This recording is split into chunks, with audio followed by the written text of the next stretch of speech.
It's been almost 8 years of my journey as a climate activist. And it has been full of wonderful, amazing experiences, with both bad and good, in my young life. But I have never given up. Until I achieve my goal.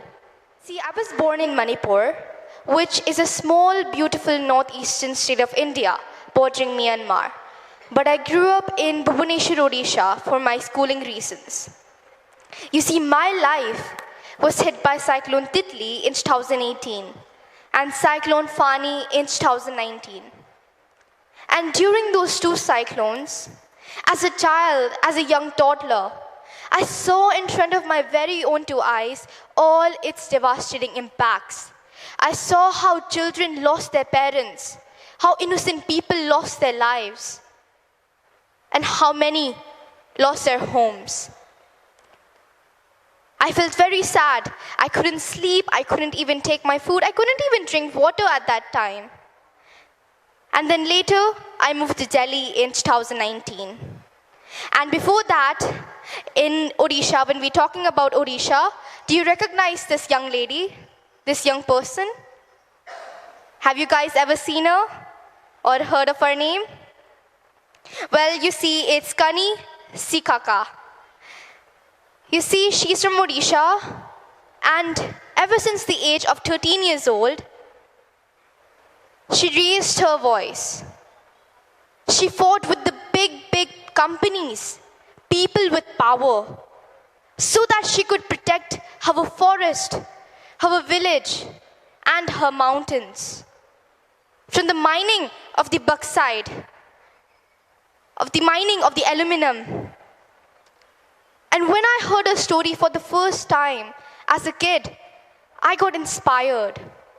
When I heard about her braveness, her courage, it motivated me a lot. And she became my inspiration. And many people don't talk about her story. Many media don't talk about her story. That's why I'm telling her story to all of you.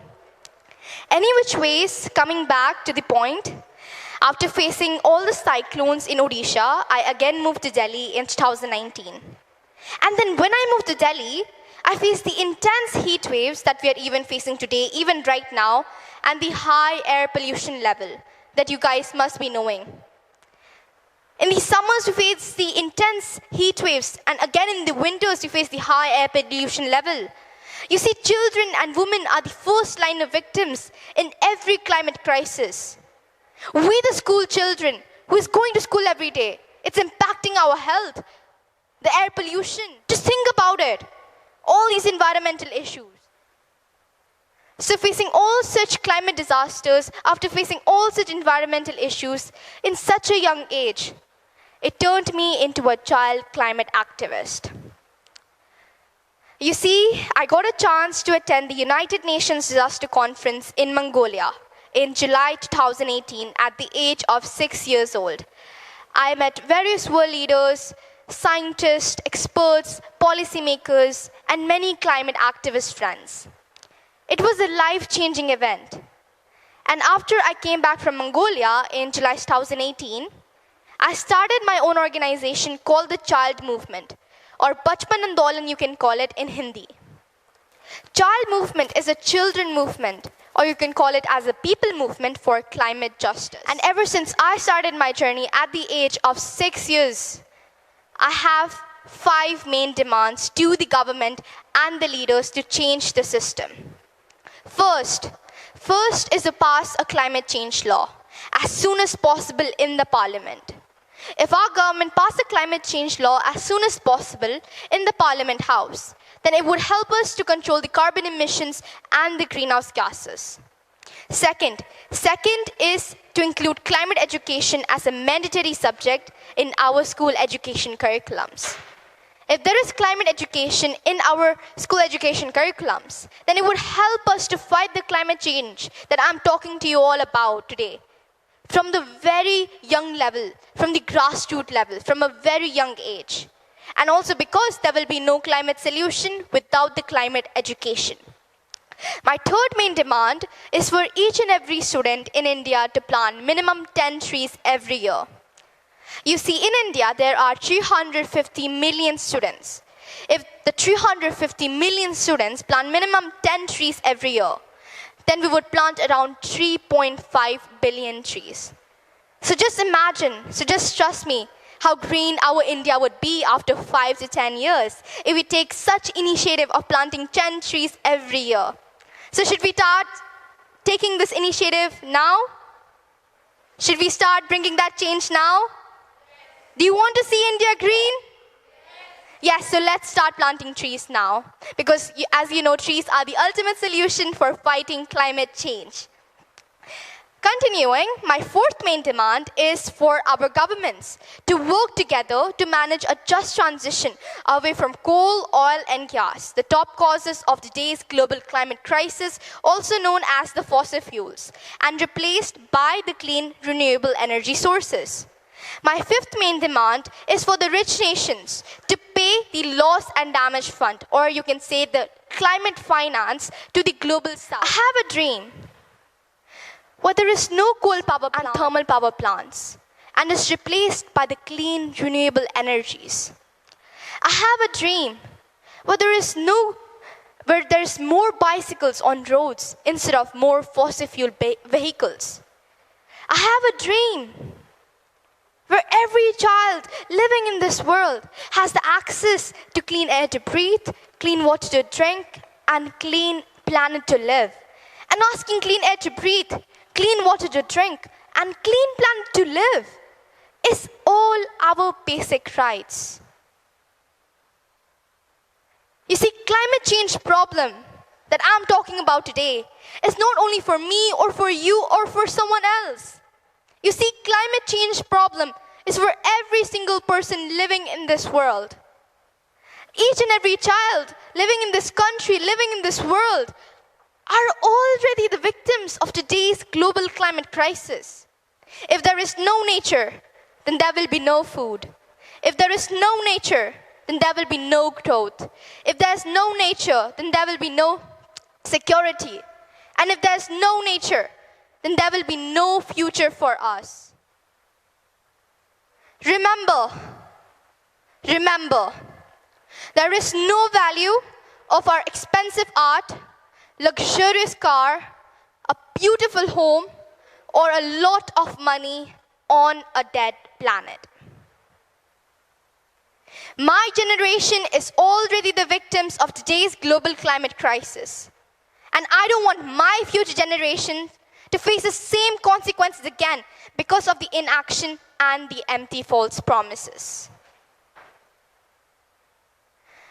So far, I have planted over 350,000 trees, or you can say 3.5 lakh trees across India, with my initiative called Monday for Mother Nature.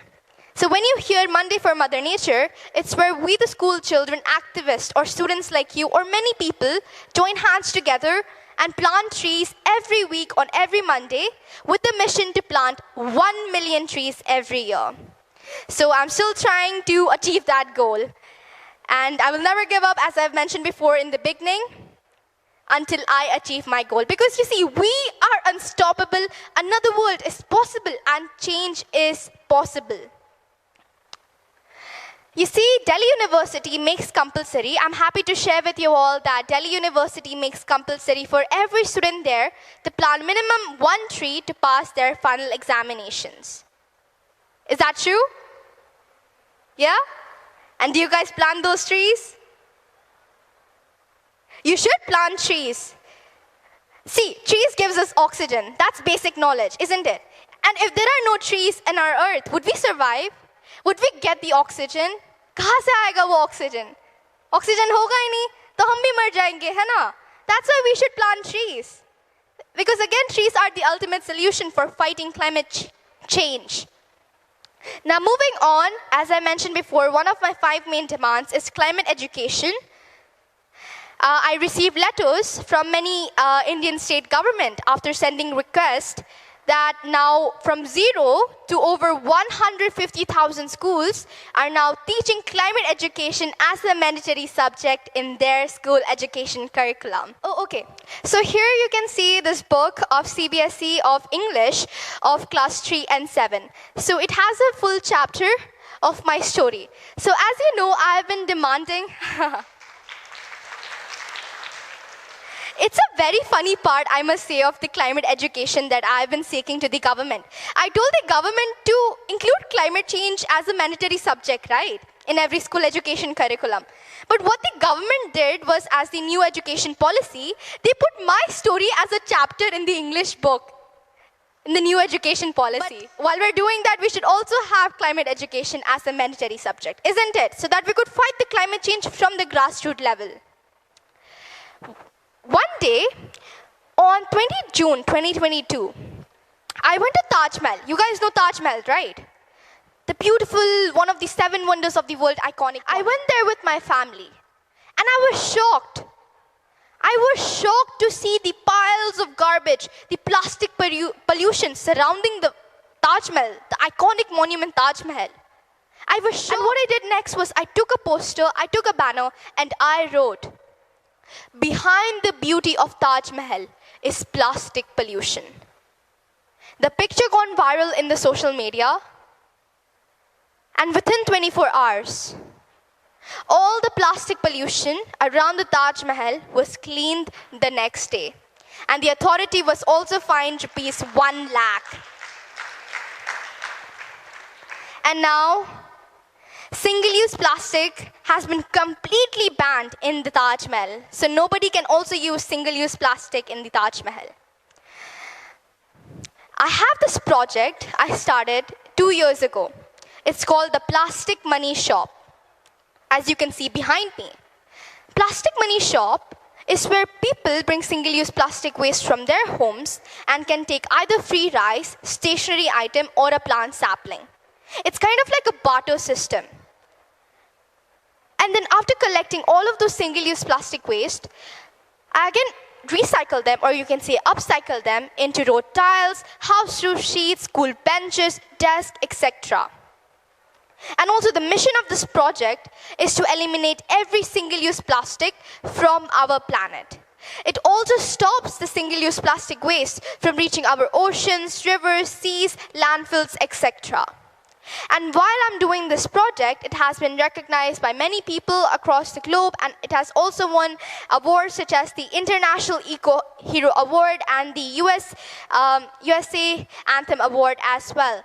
And this initiative of mine, project of mine, Plastic Money Shop, has been supported by many people and has been carried on in many parts of India as well as many parts of the world.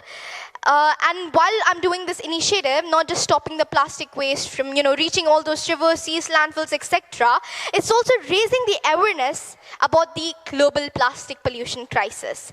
So if such kind of initiative is also, done in a much more larger scale, then you can imagine the much more larger impact that it can have as well. Right, isn't it? So you guys, students of Delhi University, Miranda, can also, take up this kind of initiative, and you can also implement it here as well. And it can have a huge impact and raise the knowledge about plastic pollution. On 1st March 2023, me and my little sister, she's right here behind me, we were recognized by the Guinness World Record for making the largest plastic bottle sentence. And that sentence was, "Save our planet and our future." And so far, and these are all the achievements brought by just 13 years old girl child. You see, so far I've spoken in over 400 institutions in over 40 countries across the globe. And when I started my journey, when I started my movement, I was alone. But today, I have thousands of love and support across the globe. So I'm really thankful for that. Without the love and support from the people, I wouldn't be what I am today. So your love and support is what keeps me going on and on until I achieve my goal. You see, the first step The first step to saving our planet is to change our behavior. Isn't it? The first step to saving our planet is to change our behavior. Right? If you can change yourself, then you can change your family. If you can change your family, then you can change your neighborhood. If you can change your neighborhood, then you can change your community. If you can change your community, then you can change your state. If you can change your state, then you can change your country. And if you can change your country, then you can change the whole world. You see, change means empowerment. Empowerment means independence. And independence means freedom. A lot of people talk about freedom. But azadi kya hai? What is the real freedom? What is the real freedom? Freedom is when you can protect your land and environment. Freedom is when you can protect your children's future, culture, and health. Freedom is when no one can discriminate you on the basis of caste, creed, color, gender, or any other discrimination. Freedom is when you are out of hunger. Freedom is when you can read and write. Freedom is when we are all together in this fight. Fight for your freedom. Thank you. Jai Hind. Sanale Bag Manipur ne yai fare. Thank you once again.